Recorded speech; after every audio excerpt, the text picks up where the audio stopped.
Hey, Phil. You too. Okay, it is that time of the evening, and I will call to order this work session of the Whitefish Community Development Board for December 19th. I forget, do we take roll? We don't take roll anymore, do we? Okay. Just let the record reflect that Whitney, John Middleton, and Toby Scott are not here tonight. And the first item on the agenda is presentation of the community plan environmental section.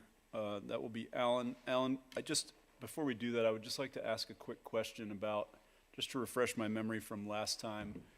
I think that we approved in the population projection.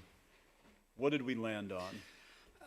Good question, and I don't know if you've seen the most recent draft. It has been posted, but it was that we were going to give a range from the low growth population model to the 1.5% growth rate. But then your comment was, I feel like it might be a little bit higher because of the seasonal rentals. So under the initial projections, I assumed a 25% seasonal rental.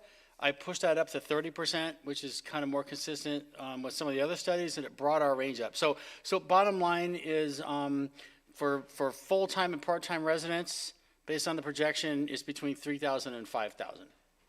Okay, and what is the percentage? What's that? It's about 1.9%. So it's a growth rate of 1.9%. But again, the reason why is because that's higher than our traditional growth rate, but I've also allowed a little more seasonal part-time residents. Okay, thank you. I've seen things swirling around out there that we adopted something less than 1%, which just isn't true. The population growth model submitted by the state was probably 0.9%. Okay, but that's not what we adopted.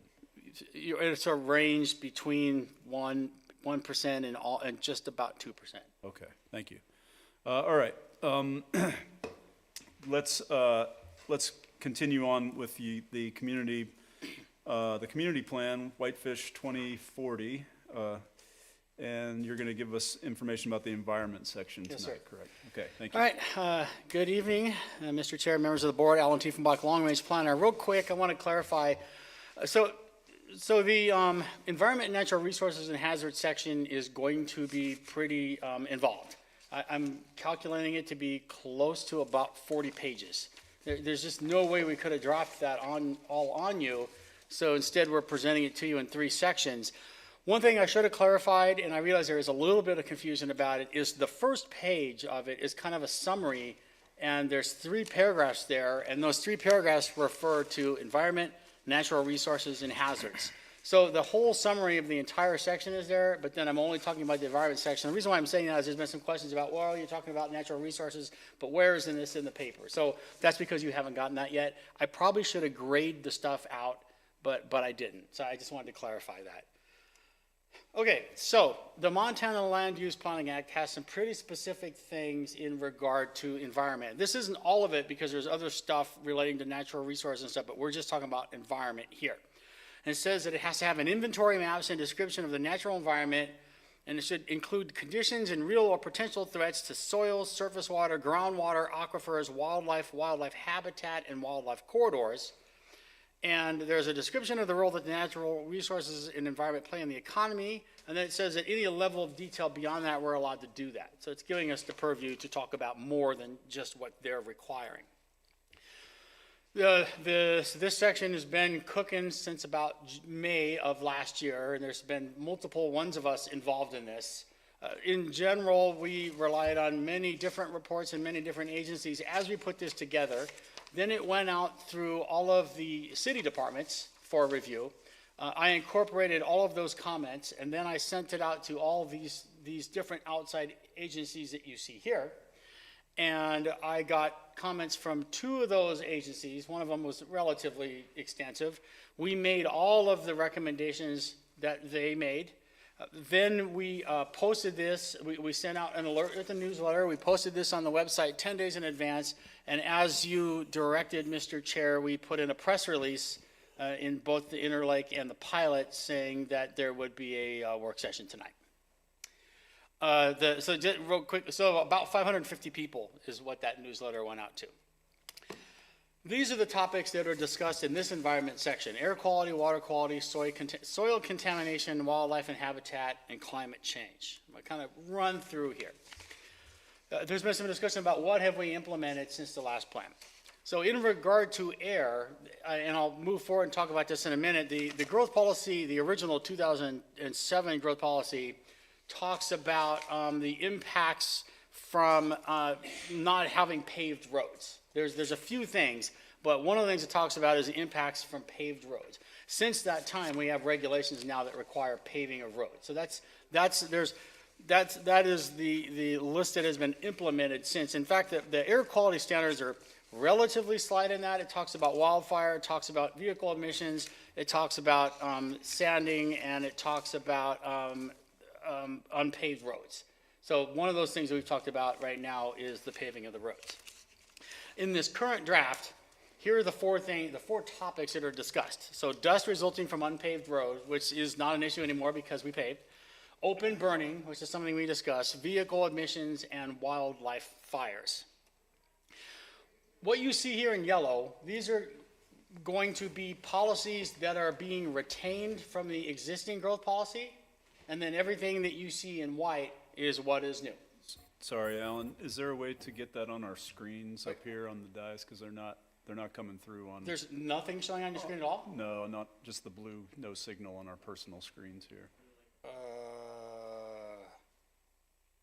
Just be easier than us kind of. Jake, I don't know if there's anything you can do about that back there? If not, it's no big deal, Jake. It should have been working until without me. Oh, That was a very nice way to say that. okay. Retrofit. Well, we'll just keep soldiering on, and if there's something you can do, that would be great. If not, let's not worry too much about it. Unless you want me to read these word for word, I'm just going to kind of summarize what we're saying here. Is that okay with you, Steve? That's fine, yeah. All right, so these are the goals and the objectives and the policies. The yellow is what has been, I don't know if maybe you want to move. I mean, I can see it, so if you want to move up maybe closer, you can see it, I hope. The yellow is what is in the current growth policy that's being retained. Anything that's in the growth policy that is relating to air that has already been implemented or is no longer pertinent, we took that out. In that regard, it is mostly regarding the stoves, because there was an issue with, there was a bigger issue with wood-fired stoves than there is now, and there was an issue with the paving of the roads. So those are no longer in there.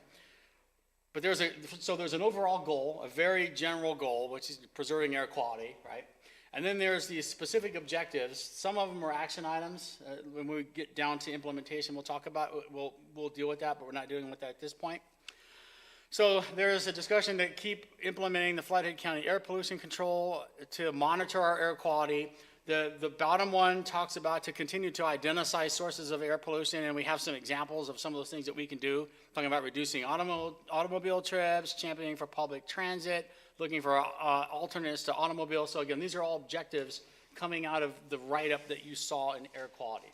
I'm gonna try to treat this kind of like a work session so that it's more of a back and Yeah, forth. sure. One of the things that strikes me that I didn't see in this report, and it applies directly to this part, is that, and I don't know where the schools are with this, but for a long time they were doing these no idle zones where parents weren't supposed to just park and idle their cars. They wanted them to turn them off. And That's the last thing in that rundown. I don't know if but I didn't talk about it but I do have the anti-idling policies in there. Oh, you did? Okay. I guess I just didn't see it. Well, there's a lot of information that I'm dropping on you right now. Okay. Was that part of what was in the packet for today too? Yes, sir. Okay. Yes, sir. I must have just missed it. Yeah, I'm going to run through all of the policies and the objectives. I'm not going to go through all the write-up because there's 18 pages and you'll hate me if I do. Right. Okay. Hopefully you don't hate me now. Well, that's questionable. Wow. Do you hear that, Mom? Just kidding. Just kidding. Is there an anti-idling policy in the goals and objectives somewhere? Yes, sir. That's what you're looking at right there. How about for the current one? No. think it's still pertinent. Yes, sir, that's what I'm saying, it is being added. It's going to be added Correct. to the current. Correct. There isn't an anti-idling policy in the current growth policy. We're adding that to the objectives in the new one. Clarification is, will that be invoked now, the anti-idling policy? Well, the way it's going to work is when the growth policy is done, there'll be lots of different ways we're working on implementing it. One will be putting into zoning, and the other will be we'll be going through an implementation list to try to figure out like what are the implementation items? Is it short-term, medium-term, long-term? What's the party that's responsible? Which department? So it will be invoked when the growth policy is done and we start working on the implementation, but not today. It's not in effect now. No, sir. That's what I'm asking. No. That it? All right, moving on to air was not a lot as much as water. We had quite a bit about water. Now here's what has happened since the last growth policy. Whitefish Lake Institute, which is kind of the leading voices for Whitefish Lake, was just barely getting started back there. They formed in 2005, so they were still getting their feet. They are a much more robust agency now, and they've issued many reports talking about water quality, which we've collaborated with them and had meetings and talked about and read the reports. So a lot of our information we're getting from them. So since the 2007 growth policy, we have adopted a critical areas water quality protection ordinance. There's a lot of discussions about wetlands, water quality, lake quality. We did not have an ordinance at the time that the 2007 growth policy was in effect. We have established standards for steep slope development. We have worked with Whitefish Lake to ensure that there's monitoring of the water quality on Whitefish Lake. We've created erosion control and stormwater standards around the water bodies. We've created stream, wetland, and shoreline buffer and setback requirements, and we've updated the city floodplain ordinance. So these are all things that have been done since the 2007 policy. So any policies that were related to that are no longer in the new growth policy because they don't pertain. For instance, there's a growth policy talking about regulations for water quality, which we've now done. So those are the policies that have fallen out. So far, so good. Now in this new growth policy, here's the items that we generally discuss. Water quality regulations, lakeshore regulations, the major influences on there's many, but the major influences on whitefish water quality is septic, train derailments, aquatic invasive species, the interceptor trench, which is a positive, that's a trench, if you don't know that, along the boat ramp, and boats can drain their bilges into that, and it helps clean all the oils out. That was not there. Since that time, the Haskin Basin Conservation Easement, hopefully you all know about, which protects our water supply and also allows Stoltz to continue logging and allows recreation. There is a new wastewater and a new water treatment plant, which are more efficient and clean better.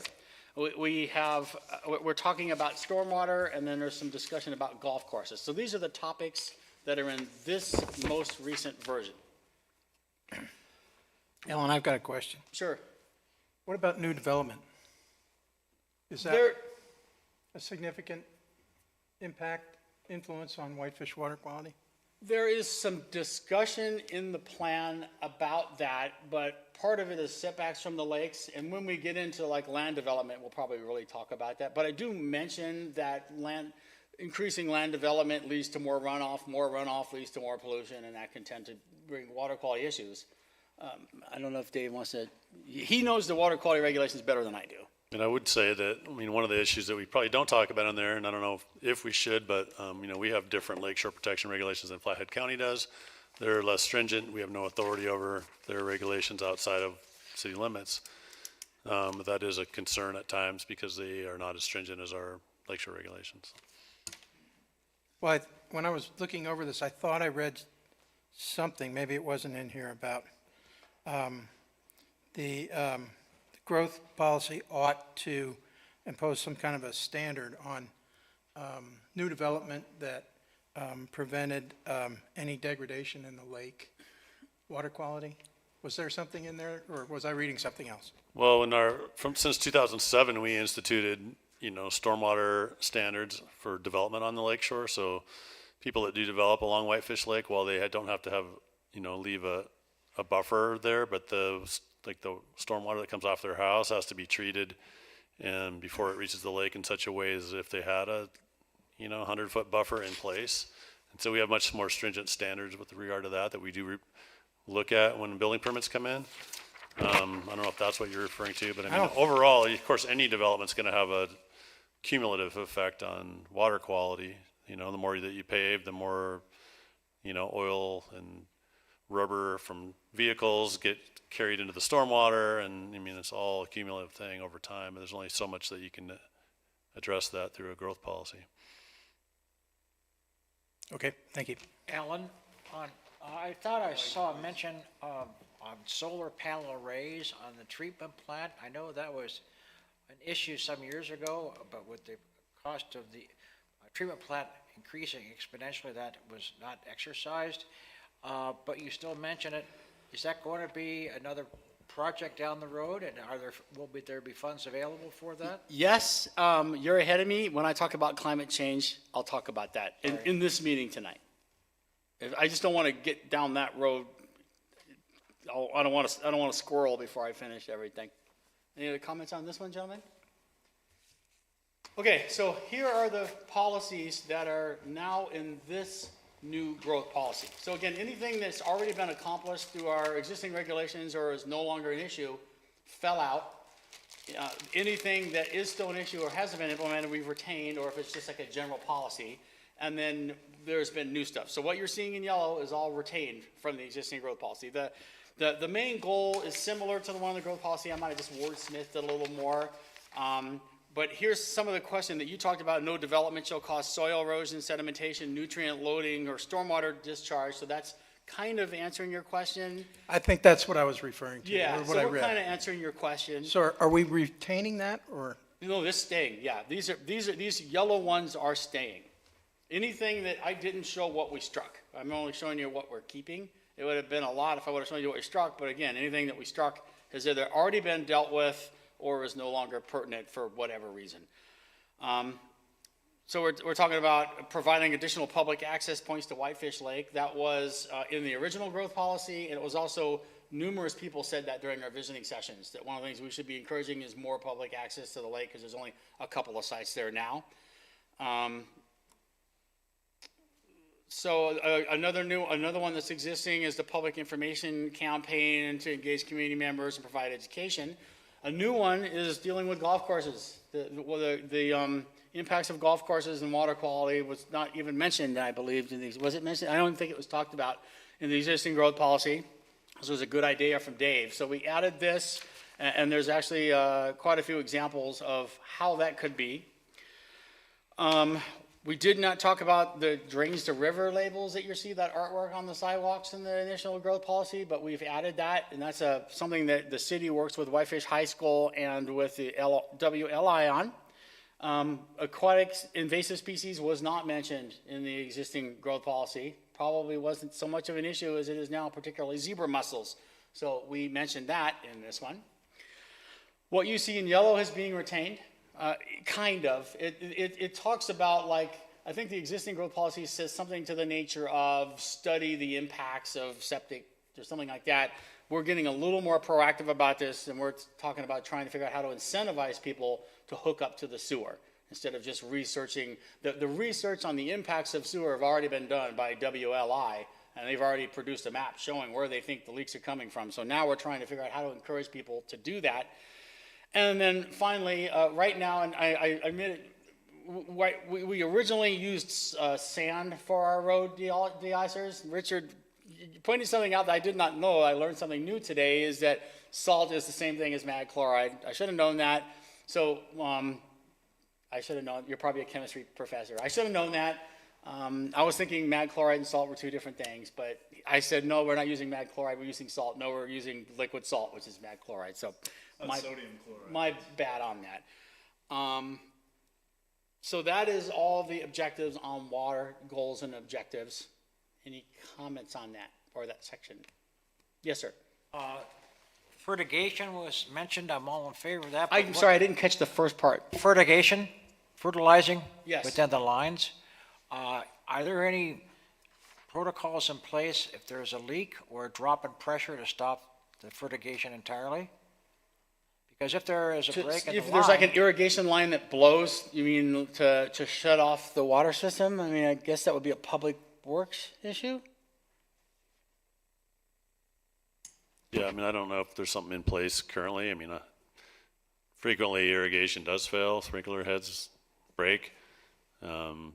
We do have a policy within the Public Works Department and the Water Department that if they notice a huge increase in usage, that they do notify people and let them know that to check for breaks. But, you know, sometimes if it's minor, that takes longer to figure that out. But if it's an obvious one, you know, I personally had one where they let me know that, and I was looked outside in the winter and there was a giant, like 20-foot frozen fountain outside my back window that I just didn't notice. So yeah, it happens. So it's more of a public works issue, but we haven't really mentioned it in the growth policy. Is that acceptable answer to you? Move on? Okay. Wildlife. So there's a lot of mention about protecting critical habitat in the existing growth policy, but there's almost no policies at all. I think that's important to mention. One of the things we try to do with this update is to consolidate things and make them easier to read. So again, there's a lot of mentions about effects of development or preserving habitat, but we did not have the regulations in effect then that we have now. So what we have implemented since that time is, again, there's very minimal discussion in the growth policy, but since then we've adopted environmental standards, mostly about our critical areas, our water quality protection. So you cannot, at the time that the growth policy was written back then, we didn't have anything really specifically talking about, we didn't have regulations in regard to develop, other than maybe federal regulations in regard to developing in wetlands, developing near riparian habitat. The regulations that we have now, the water quality regulations and the lakeshore regulations, now you cannot do that. And in fact, I think they're stricter than the county, and they're relatively strict. So a lot of the riparian habitat stuff that was discussed in the growth policy has already been implemented through our regulations. We've created stream, wetland, and shoreline buffer and setback requirements. And I think the thing I want to point out is in the existing growth policy, there's only 3 policies that discuss wildlife. 2 of them are general policies, like when developing, these are the things you have to look at, and one of them mentions critical wildlife areas. And there is a policy in there, again, that talks about preserving or protecting critical wildlife areas.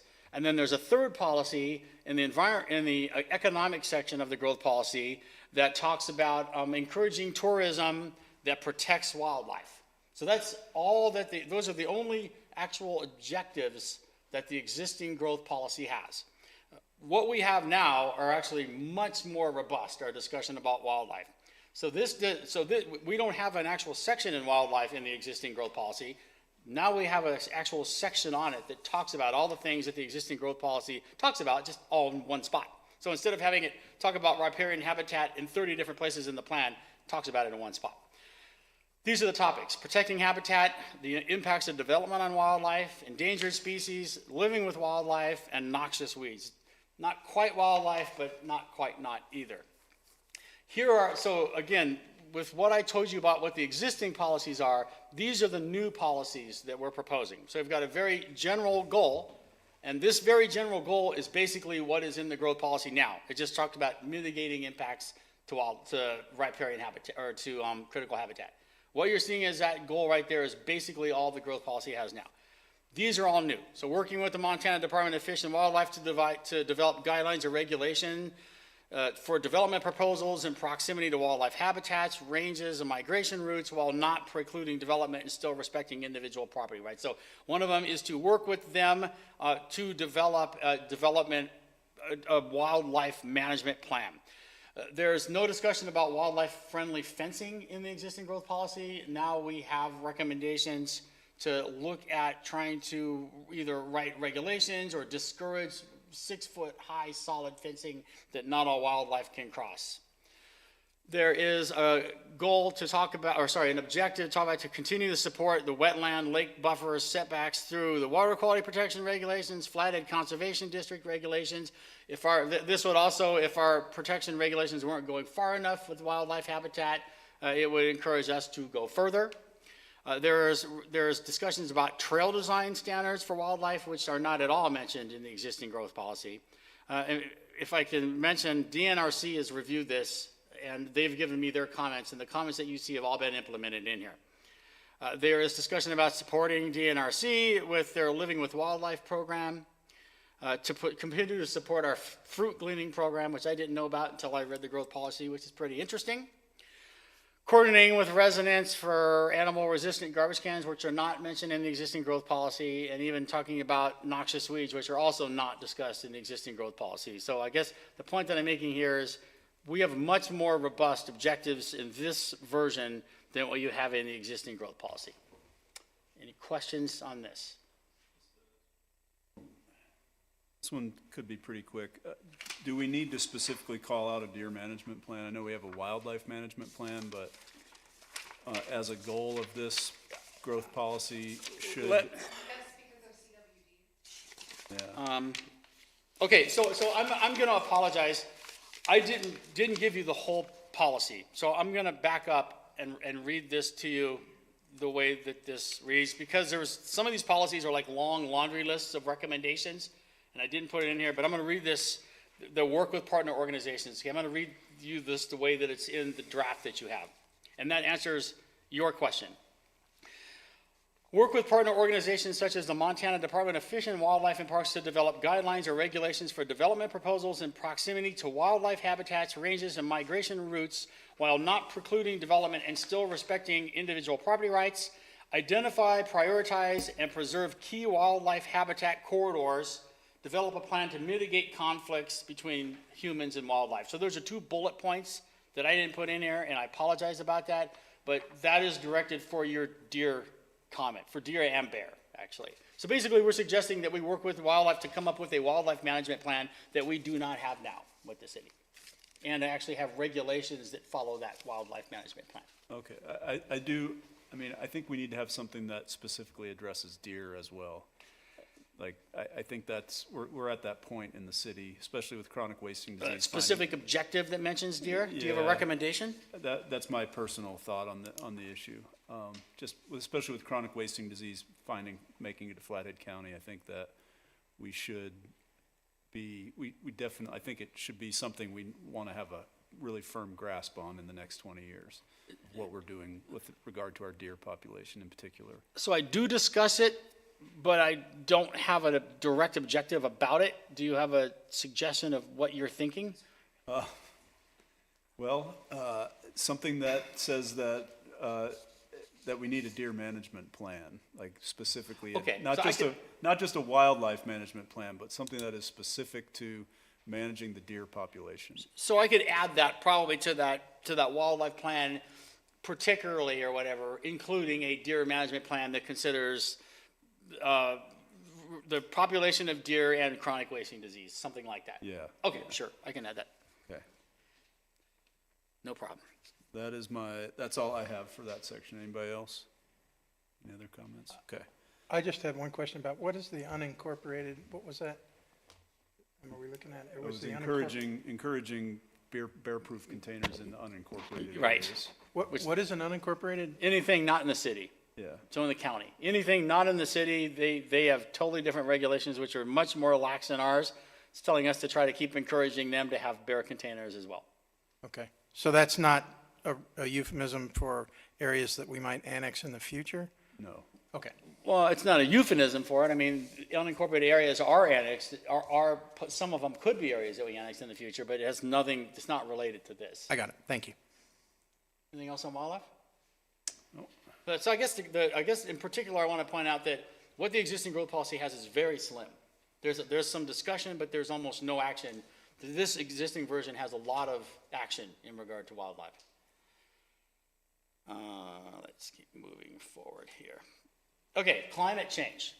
The existing growth policy has very little on climate change, which is understandable because Al Gore and Inconvenient Truth came out at just about exactly the same time as our growth policy did. So that was an issue that really was only starting to get discussed at the time that our existing growth policy came out.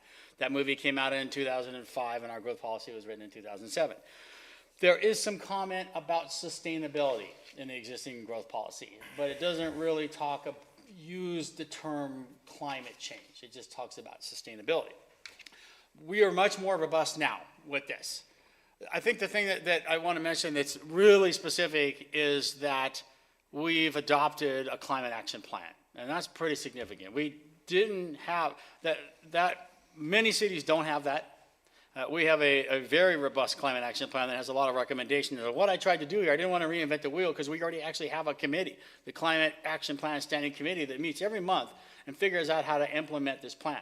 But what we didn't have is that there were there's some bullet items in that plan of things that the city could do, but there wasn't really a connection between the city's objectives and that climate action plan. There wasn't any connection between the two. So I brought them into the growth policy so that we have to actually look at that and start implementing it. Does that make sense? When I worked on the climate action, the climate change section, I wrote the section. I came to the Climate Action Committee, and then they had a month and they reworked it. So what you're seeing in that section has been greatly reworked and redone by the Climate Action Committee and spat back to me, that then made the changes and have incorporated into this most recent version. So in this, we're talking about we're giving a description of climate change. We're talking about just kind of the scientific findings, the temperatures. Talk about the Paris Agreement. We talk about the Climate Action Plan, the committee, our recent successes, and our areas for improvement. And the areas of improvement are really kind of what I wanted to focus on. And interestingly, there's a lot of stuff now in our new growth policy in regard to climate change. There's a very general policy, but there's the general idea about continuing to provide staff support because we are already attending it. But what we don't have is an implementation schedule which outlines the city's responsibility. What part is our part of implementation plan? What's the timeline and who's responsible? We don't have that right now. So they're recommending the city, I don't know there, but our plan recommends the city does this, but it doesn't connect to us, so we can't really come up with a work program to kind of figure out how to do it. Does that make sense? So this is connecting us and putting us on the hook to do some of this. This came directly out of the Climate Action Committee, the electrification and recommendations, the Climate Action Plan, and it gives you a laundry list of stuff. I put it into one sentence here, but the way it reads, it's got little bullet points, and it talks about lowering by electric buildings, electric maintenance, so they have different little bullet items about how to utilize that item. We talk about supporting public transit, especially from the downtown, to look at any regulations and engineering standards to provide incentives for climate smart development practices, and that is things like green roofs, green infrastructure, off-street parking standards, complete street policy, tree preservation, EV-ready new buildings. We have a policy to encourage density in walkable locations to try to discourage people from driving everywhere, that they can walk to their goods, services, and places of employment. So basically smart growth, infill. And there's a policy about expanding small neighborhood parks when appropriate. To go back to Scott's question, in the successes part of the climate change mitigation section that I talk about, we talk about recent successes, and one of the recent successes is the incorporation of a solar farm next to our wastewater treatment plant. That's something that we are doing in cooperation with Flathead Electric. They've gotten some grant. We have not built it yet, but the plans are in place, and they are planning to develop it in, I think, the next 2 or 3 years. I talked to Karin about that. So it is happening, but it's not built yet. But we do have, I think, most of the funding in place to do it. Steve's nodding, he said he might actually know more about it than I do. Well, yeah, it's something that we're working on in conjunction with Flathead Electric Co-op. It's a community solar plant, and Frank, you can correct me if I'm wrong about any of this, but basically they sell shares to whoever wants to buy them, and then you can basically own your own solar panel there as part of that. That's kind of how they raise the money for it. And so I don't know when it's going to be up and running, but it's going to be a little while. That's mostly right? I remember clearly that the ownership of a fraction of the solar panel was not an option. The users would own the energy produced. Okay. So it's semantics. Yeah, And the land belongs to the city, and it's leased at a nominal amount to FedEx. yeah. And they're fixed solar panels, they don't rotate. There is information about it out there. And I don't know if it's down the path far enough where you can actually buy into it or not. I'm not sure exactly where we are with the implementation of it. Sold out? Oh, okay. Thank you, Frank. Yeah. And then I had two hangers, I guess I forgot to mention, and we have two more. One of them talks about mapping green infrastructure assets. That's in the climate change plan. We thought that important enough that we bring that in, basically looking at green infrastructure. So instead of just stormwater culverts and pipes, it's starting to map where our green infrastructure is and how can we use that better to be more sustainable. And then the last one is the development of a heat island reduction plan. And that would be, how can we start getting more shading and what can we do to reduce the impacts of heat on the urban heat island effect? So hot asphalt, what we can do about that kind of thing. So that's everything on climate change. Any questions on that? In fact, that wraps up my presentation. That's everything. Again, I just gave you the highlights.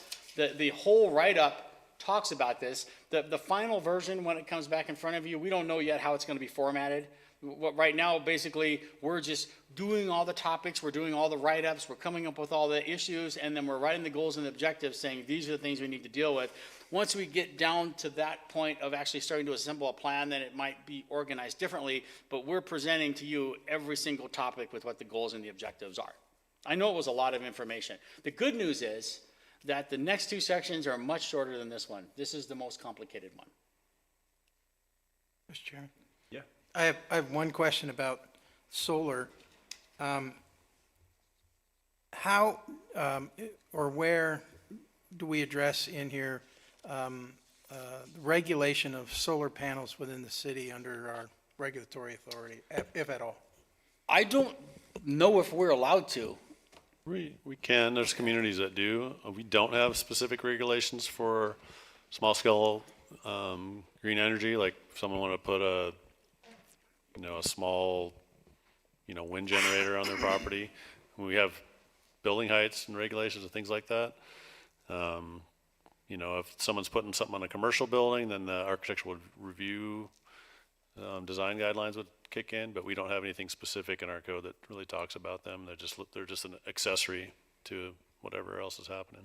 I just remember we had one matter come before the Board of Adjustment a while back where I think setback restrictions prevented us from approving a solar project that had a great deal of merit. And I'm wondering if that's something we might want to consider addressing here as well, that type of thing. Yeah, we look at them as an accessory structure, and so they do have to meet setback requirements. In fact, that's one of the issues with the solar plant on the city facility, is that they didn't take into account the required setbacks in their initial design, so that's. Is there room in this plan I think what Scott is asking, is there room somewhere in this plan to include a discussion of solar as providing a community benefit that we would look at how we condition that kind of stuff where it might be added? Is that what you're trying to ask? Yes, Could it be added to a conditional use Yeah, I actually think it would somewhere, or? probably be easy enough. I realize we're at the goals and objectives phase. Does one of these objectives kind of cover Well, that's, the growth, for lack of a better word, of green energy production, such as solar or wind or? so we have a objective, which I think we could add that. Let's see. Again, I kind of gave you, let's see. Could it go under E? Yes, that's exactly where I was going. Review and revise regulations and engineering standards to provide incentives, and there's a whole laundry list of reductions in landscaping, above ground vegetation. So yes, I think that's where this would live. There would be Okay. some comment about supporting or encouraging solar alternatives or something like Yeah, that. so a number 7 would be encourage. Yeah, exactly. So it's the Or- same place I was thinking about. Encourage and/or support Yep, we can do that. small-scale green energy projects or something like that. If residential, I don't know. I guess my desire would be to have somebody take a look when we go back to the zoning revisions to take a look at if we want to have a policy in there that addresses this issue, because there was not one, and that was a factor in that. Yeah, I'll add a variance. policy that mentions like solar and green alternatives, but I'll have solar in there where it says encourage or promote or something. I don't know what it'll look like yet, but I'll literally specifically put something in there for that. Okay. Thank you. Okay, any other questions in general? Go ahead, John. I have a series of changes to propose to the goals and objectives, but I would suggest that I do that at the point where we're giving direction after the public hearing. So that I would go through them then. Okay. All right. Anybody from the public would like, just come on up and speak. I don't have to open the public hearing. This is a work session, so it's not as formal as a regular meeting. So come on up and please state your name and let us hear what you have to say. Good evening, Rebecca Norton, 530 Scott Avenue. It's still kind of confusing to follow this and when we're supposed to give input as the public to you, Alan and Dave. So I'm just hanging with you just to see if I can figure out how the public can influence this process on a regular basis. A couple things. The fruit gleaning program is very much favored by the park department, but the bear management specialists have requested on numerous occasions that we eliminate all of the fruit trees on city property. And the tree committee, which I'm a part of, is trying hard to not plant fruit-bearing trees because they're an attractant to the deer, and the chronic wasting disease goes into the ground for up to 2 years underneath the fruit trees, and that's where they exchange it with each other. And so we have some conflicts with what's being recommended from Fish, Wildlife, and Parks within our own department, but for long term, I think we should look at what they're recommending. Another thing is, I think we're at a stage where we should have a standing committee for wildlife protection and human safety because of what's coming at us in the future with climate warming. And like avian flu is here too. And then when we reach 10,000, which will be the next census, we're required by federal law to have different stormwater standards. I forget what that's called, but do you remember what there's an acronym? But the public works people are very aware of it, and we have to hire additional staff for that. It's much more stringent. Kalispell's already doing a really good job with it.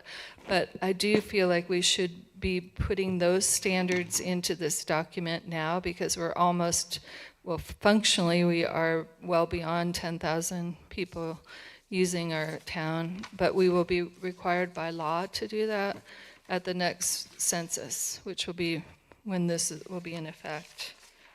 And I just, I'm coming because I just want to see what the format is a little bit to see if I can figure out ways to make it easier to get the public involved in, as well as streamlining it. So thank you, Alan, for all your hard work. Thanks, Rebecca. Stormwater permit, yeah. Richard, come on up. Don't be shy. We do have a meeting at 6, so. No, we don't.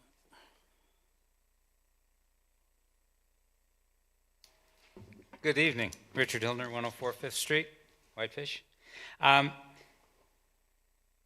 Maybe it was my misinterpretation of the information that was to be discussed tonight was not, I thought we were going to get more into what had been published in the memorandum of December 19th, 2024, that Alan produced. And so I have limited my remarks to that particular memorandum and not to the information on the goals and objectives, because I have some other issues after listening to that that I would like to have an opportunity at a future discussion to comment on.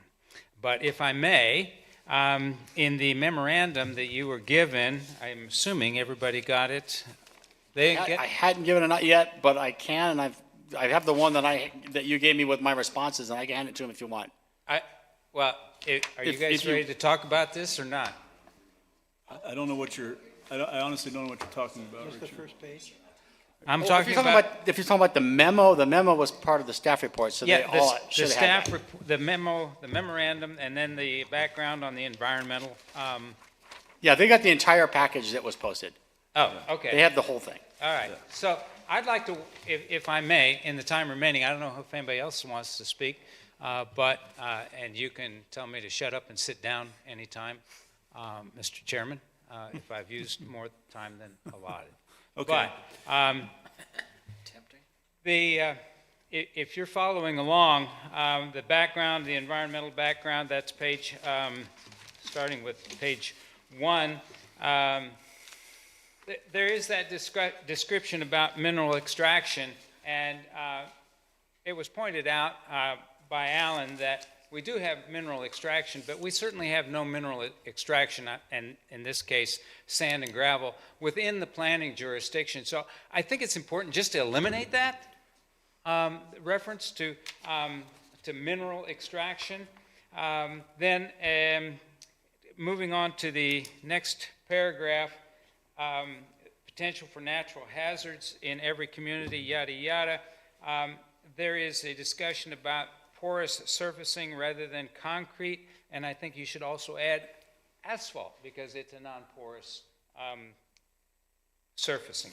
And then at the very end, I think it'd be good to have a example.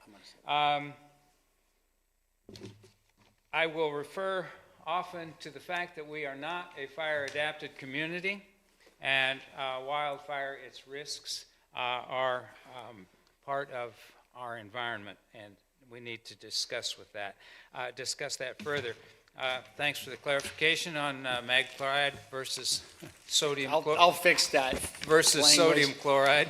Can I, we actually do have a gravel pit. We have several of them. We have one almost in the city limits. So we do actually have mineral extraction here. Okay.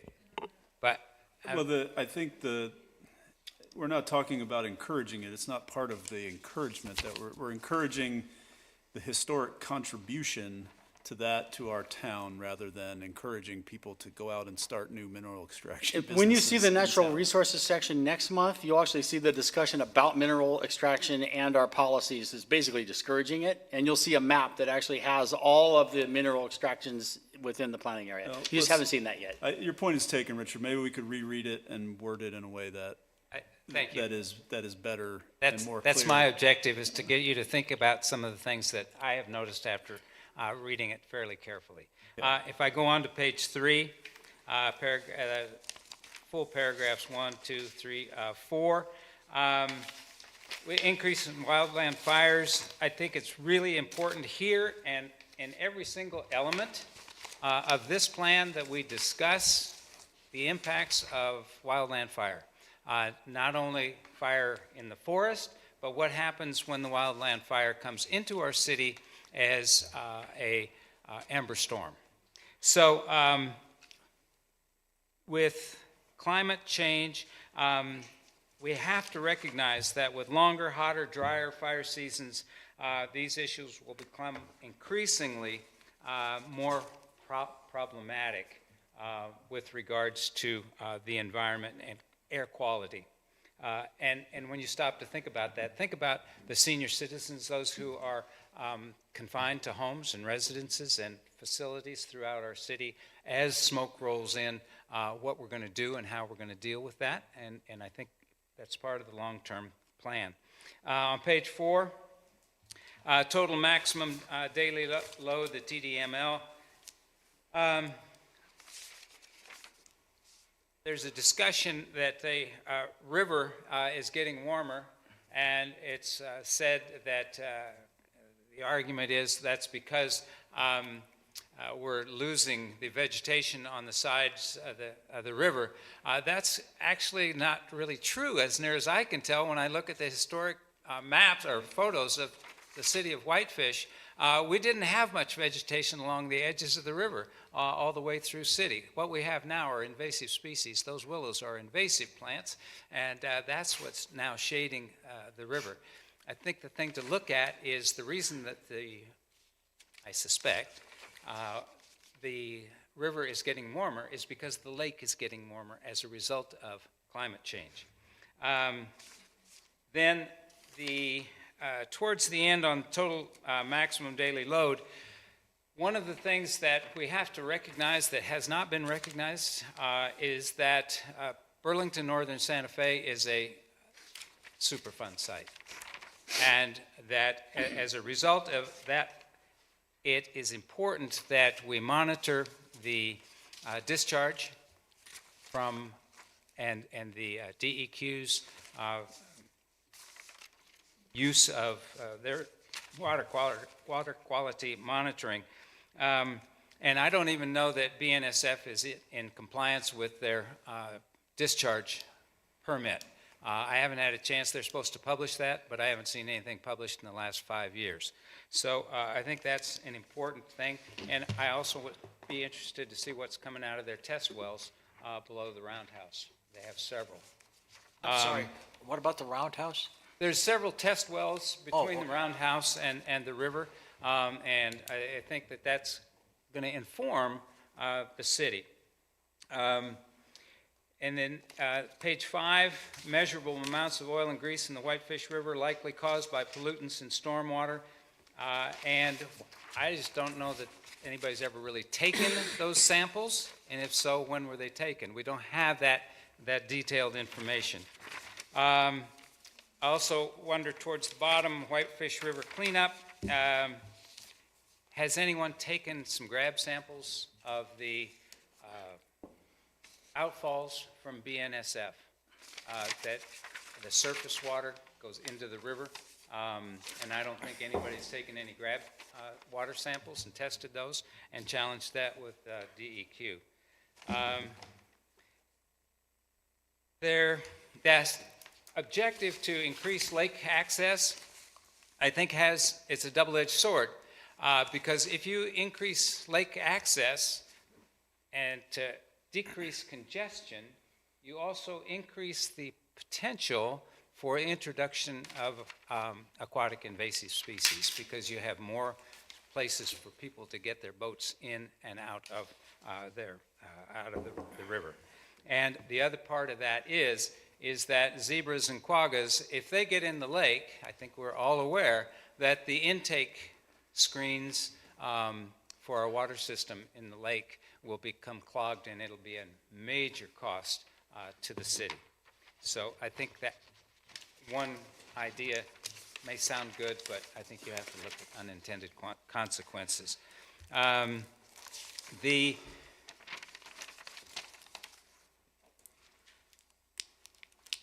risk of significant water contamination pollution, if our city, I hate to say it, if our city burns in a wildfire, all of the materials that will wash off in the next rain from construction and construction materials, you name it, those all wash into the river. There was an interesting piece done by a woman from Oregon State University on that particular thing. She'll be at FVCC in February to talk about her research, but it's kind of frightening what can happen to our water system, our river, if we happen to lose a significant amount of our city.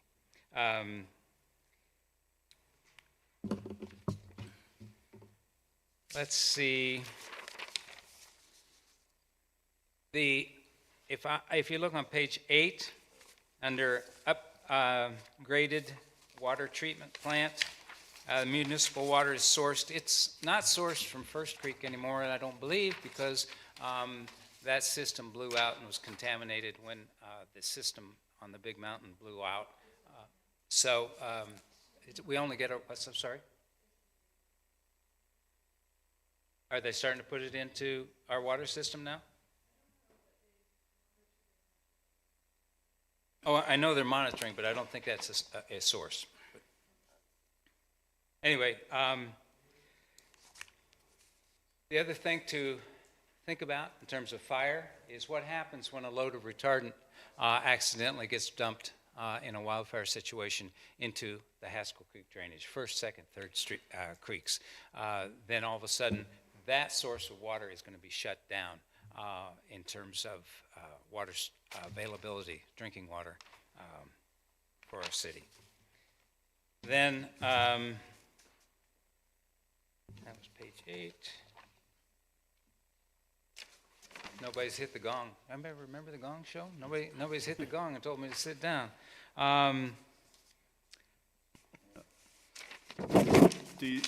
Richard, do you have these written down where you can submit them?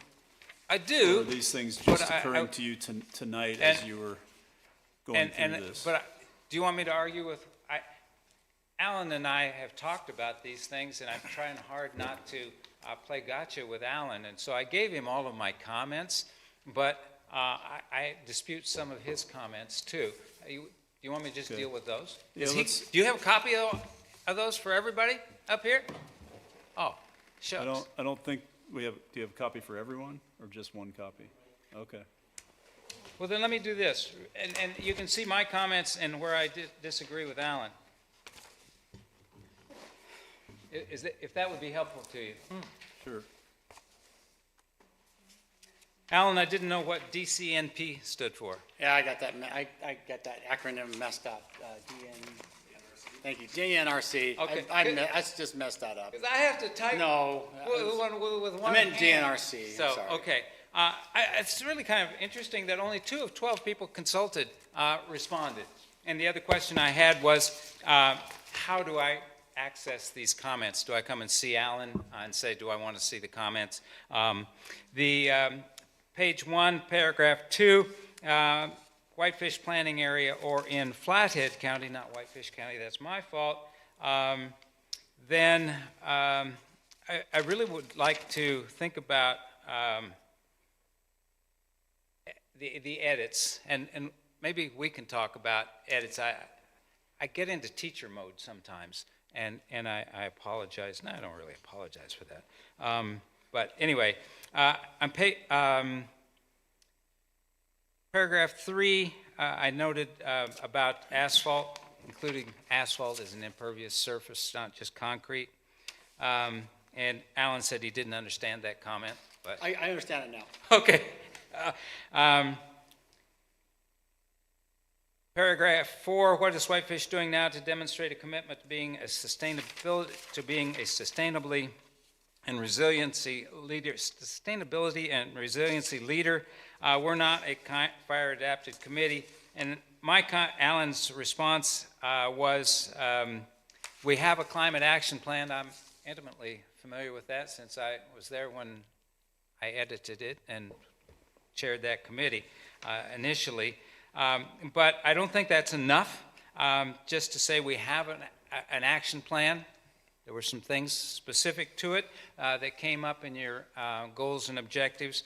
And so my comment there was such as, skipping over the next other side, about wildfire smoke and its importance and its effect on us should we have, and quite frankly, at some point we will have a major wildfire at our doorstep.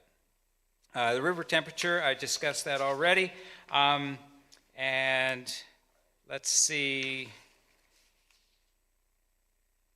I took exception with the notion that nutrient or pollutant loading because the river moves too slowly. And that's, as Alan pointed out, that's highlighted and taken from the Whitefish Lake Institute 2015 report. But I would take exception to that. It reads to me that, gosh, if we could make that river go a little faster, we wouldn't have to worry about it because we'd all flush it down to Kalispell. So anyway, I think that. Moving right along. On page 7, paragraph 2, need to address the risk to water from wildfire. And Alan said it'd be in the wildfire section, but I think it should also be addressed here.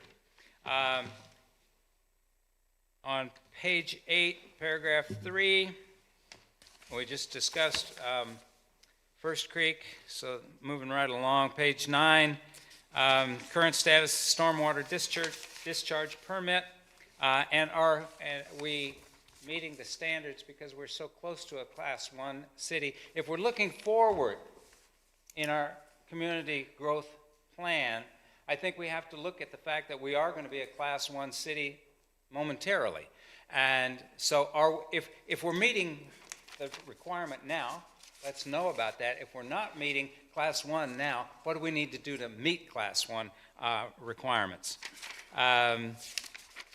And then, why can't the language be changed on this golf course to must? I encourage you to say, instead of should, you got to say must. If we're going to do anything, you got to say do it.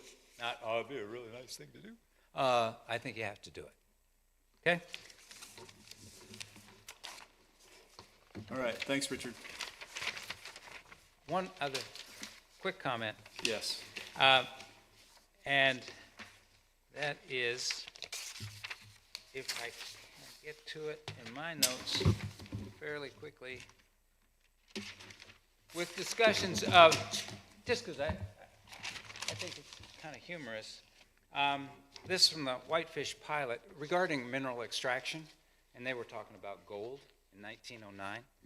Today it is clear that while money was being romantically lost in mining ventures, it was being made somewhat more quietly in real estate. That's from the Whitefish pilot, 1909, and I'm afraid that sometimes the promotions of Whitefish is all about. Okay, thanks, Richard. Nathan Dugan, 937 Kalispell Avenue. I'm also the chair of the Climate Action Plan, vice chair of the Climate Action Plan Committee. Just speaking personally, not on behalf of that committee, but on page 18, under the section E, the Climate Smart Development Practices, I personally would like to see that list kind of be as visionary as possible. I know it says that it's not all inclusive, but I think that the things that are listed there should be fairly, a fairly high bar, fairly high goals to reach, because those things can be harder to reach without that target. I also did note that there's not really a whole lot there related to zoning issues. So I would like to see that as well. Things like setbacks, heights, densities, specifically called out on that list. You know, even going back to the example of the solar farm being an issue, that's an issue with a 50-foot setback, if I'm not mistaken. In a zoning district that maybe there are like 5 properties in the whole city that have that zoning district. As far as I can tell, 2 or 3 of those are owned by the city, including this one where the issue is. And so maybe getting rid of some obsolete zoning districts as well and consolidating there, I think would be helpful going forward. Thanks. Thanks, Nathan. Hi, Cameron Dexter with Citizens for a Better Flathead. I will be quick. First, I just wanted to recommend doing a bit more of a PCB background in the document, just so that folks, when they're reading it, the general public can kind of understand where PCPs are coming from and how they're entering Whitefish Lake. I think that it'll just give the general public a better idea on how to approach these issues and how to prevent it and future impairments. My next recommendation is the draft plan uses the study titled Flathead Stillwater Planning Area Nutrient Sediment and Temperate TMDLs and Water Quality Improvement Plan. That's a 2014 doc, and it's really well written. We are just recommending that they also at least reference the Flathead Conservation District's Flathead Stillwater Watershed Restoration Plan. It's similar information at a less technical level, and I think that would be helpful for the public if it's just footnoted or something. Let's see. I'm going to skip to in the wildlife and habitat. Recently, well, last year in 2023, the Sackett decision came out, and that made it so that wetlands are most wetlands, if they're not continuously connected to surface waters, an interstate system, would not be considered under the CWA, the Clean Water Act. And while this might not have a especially immediate effect on wetlands here, I just think that this is a great opportunity for the Whitefish area to kind of take charge and go above and beyond those requirements, make more stringent buffer zones, kind of protect the wetlands more, and kind of push back at that decision. So we're recommending that they go ahead and put some protections in place because development and pollutants are going to occur. And then lastly, I just want to say thanks to Alan because we had a discussion earlier today. I had some misunderstanding about some things, so I really appreciate talking to you and working through that together. Thank you. Have a good night. Thanks, Cameron. Anybody else? Okay. John, you have some other comments you'd like to make? Well, they're Let's gonna let's try to take- be brief. It's already 6 o'clock and it's 6:08. And we do have another meeting that we need to open and adjourn. Well, my comments are going to take some time, 15 minutes anyway. Should we do this next time, or should we just plow through it? Well, eventually we're gonna have to talk about how this format is not working. So I don't know when we're gonna have that conversation, but in 1 hour, once a month is not enough time to manage this, obviously. Because when we don't have a meeting afterwards, our meeting, this section goes an hour and a half at least, up to 2 hours. We're already pushing an hour and 10 minutes. I have made commitments in my life based on the fact that this is supposed to be over at 6, and I can't continue to manage it in this way. So I think we need to push it, and we also need to come up with a better system for managing how we're rolling this out, how we take public comment. And if we have to do more meetings, then we have to do more meetings, but we can't continue to do it in this format where we only have an hour, because it's not working, and that's why. So, I'm happy to do it next time, whatever. okay. I can see it taking more than 15 minutes also. Well, and I think that if that's the case, then we need to figure out a better system for managing this, because there's already a ton of work put into this, obviously.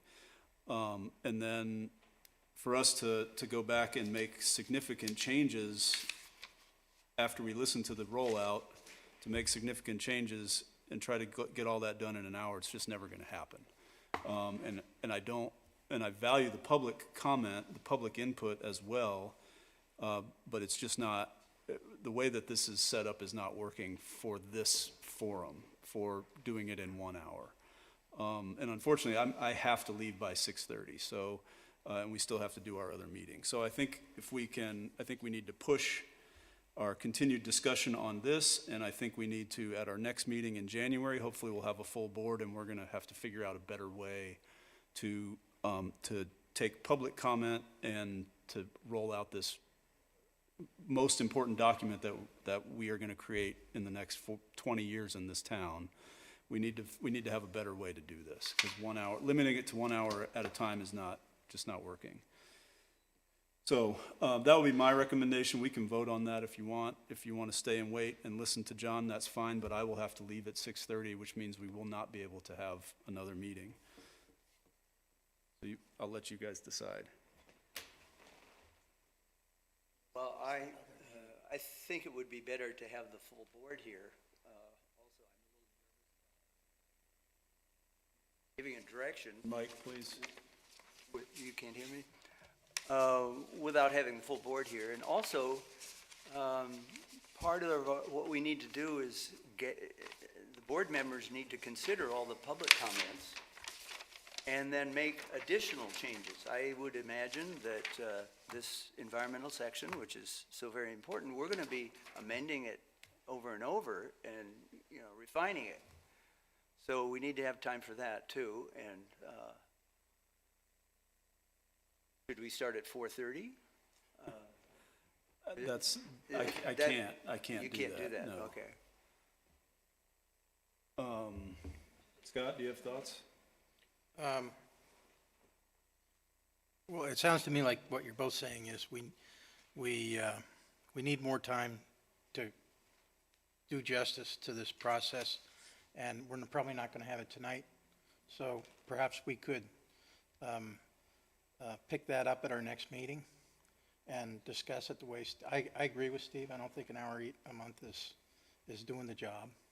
And it's putting kind of stress on all of us to make comments and still keep to the time frame. So maybe we could address your comments and the public comments at a dedicated time next meeting. Would that I be would fair? like to hand out my comments. That'd be great. That I can deliver something to everybody. Because if I send something by email to everybody, it's a meeting. Right. There's trouble with that. And this needs to be published as well. And I have one for Al, who can Okay. publish this or do whatever he needs I to think do. make it into if you can make it into a document that he can load as a public comment so that other people can see it. So there is actually already, every single comment that I've got, if you go on the website and look under public comment, there's one that says all growth policy comments. Yeah. So the way I've been doing this is every public comment is going into that, and then when I have public comments about specific sections, I'm dividing them up. Okay. But what you're seeing today, these two were the first, other than early working in progress comments, these are the first public comments that I've gotten about this. Sure. Thank you. Yeah, I understand that. And thank you for The following the first public protocol. comments you got on environment, are you saying? Yeah. First public comments I've got public comment I've got has been from Citizens for a Better Flathead and Richard Hildner. Okay, on the environment. Just on the environment. Yes, sir, Yeah. correct. I don't always But hear there's been a lot what of you say, comments from 'cause other you go agencies fast. while I'm working this, but we haven't provided those because it's like, we're writing a draft, we're singing around, and different agencies are editing it, and then I'm putting those together with the final draft and giving it to you. So those comments are agency revisions, right? I So think, there's like, I've got 12 different Microsoft Word documents with red marks from like engineering, fire, one from DNRC, and all Well- those are in the early draft, which has been done and now you have. And also, I would suggest that you encourage, and I certainly encourage everybody who's making comments to put them in writing so that we can find them and think about them and relate them to other things. If it's just done verbally, the words evaporate. So we need to have the comments in writing. and Alan, I would encourage you, like in a staff report, when an agency does weigh in, there's a summary of what that agency said. If there's a way to do a quick summary for the purpose of what that agency said, I think Sure. that would be very helpful to It was the public. wordsmithing, but I'd be happy to give you that. Okay, and if all they did was change the, you know, Wordsmithing. yeah, that's fine. Just give a summary of what they said. Sure. That demystifies the whole process. Not a problem. Okay, so what I'm hearing is that we are going to push further discussion of the environment section to our January meeting, where hopefully we'll have the people who have re-upped will be there, and we'll have one new member, I do believe. Yes. Be aware that the first half an hour is going to be Whitefish High School presenting their senior crowd projects for the growth policy. Okay, well, at that meeting, I think maybe what we need to do at that meeting is, instead of even do more commenting about the environment section, is dedicate that meeting to figure out how we're going to actually take all the comment and all the input that we need to take on the growth policy and come up with a better plan than just a 1 hour meeting before. So is Each that, just so that I understand the way this is working, is that then what we're talking about with the better way, is that something I'm waiting to let you formulate? Well, I think you guys can be you guys should all be part of the discussion of how we're gonna do it. Okay. In the 2007 growth policy, we didn't have boundaries on the meeting. It was a board that was just dedicated to coming up with the growth policy. We held, I don't know, Frank, do you remember how many meetings we had? Two a month, maybe? And they were sometimes 3 hours long. And they were not backed up to any other meeting. And I think that we should separate this idea of a work session before a CDB meeting. If there's no agenda for the CDB, then we could make that the meeting. However, we also need to schedule at least one other day per month, I do believe, to get all the comment in. So could we propose meeting on 2 Thursdays a month then?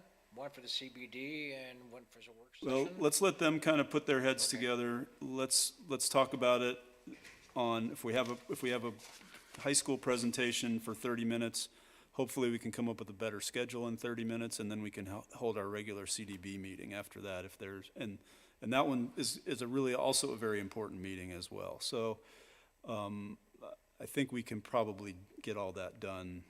I think we can come up with a better plan in half an hour, especially if we have some time to think about it. But that's not a bad idea, is having 2 meetings a month. But if there is a CDB meeting, a 1-hour work session is just, it's not enough. It's gonna feel weird and forced that we have to end the meeting and go to the CDB meeting.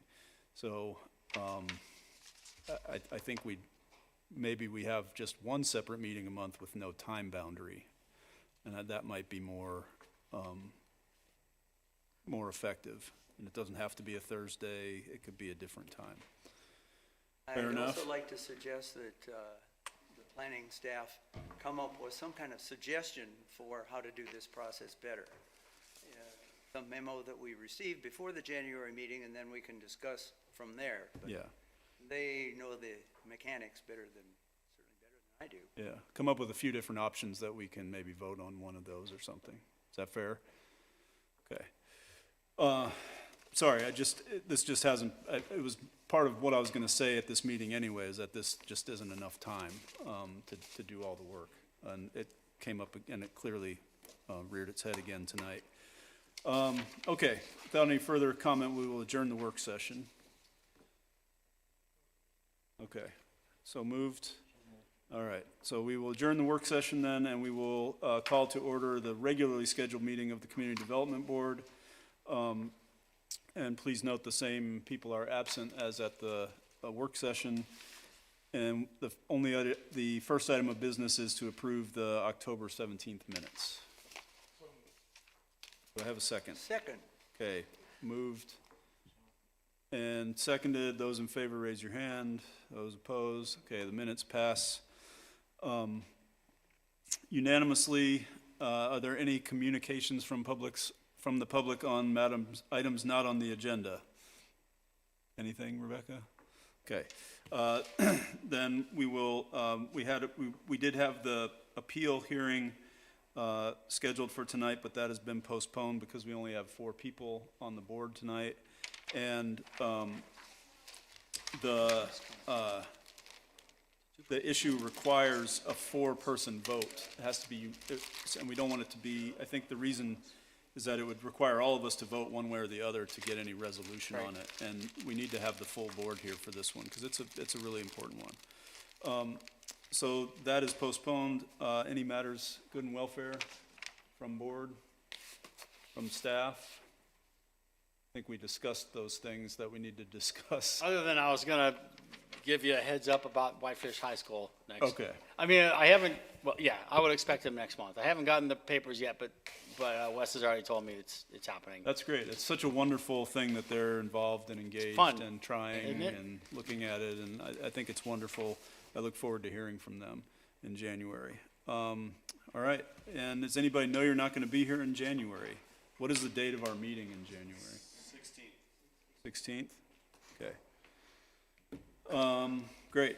So anybody know you're not going to be here? Okay. All right, and hopefully we'll have our membership, everybody will be here. Dave, can you find out whether Toby and Whitney will be here? Okay, and then we'll have to figure out, hopefully we'll have another member appointed by then, because John Middleton is not going to renew his membership. Okay, just need a motion to adjourn. A second. Okay, and we are adjourned. Thank you, guys. Hey, you'll still make it.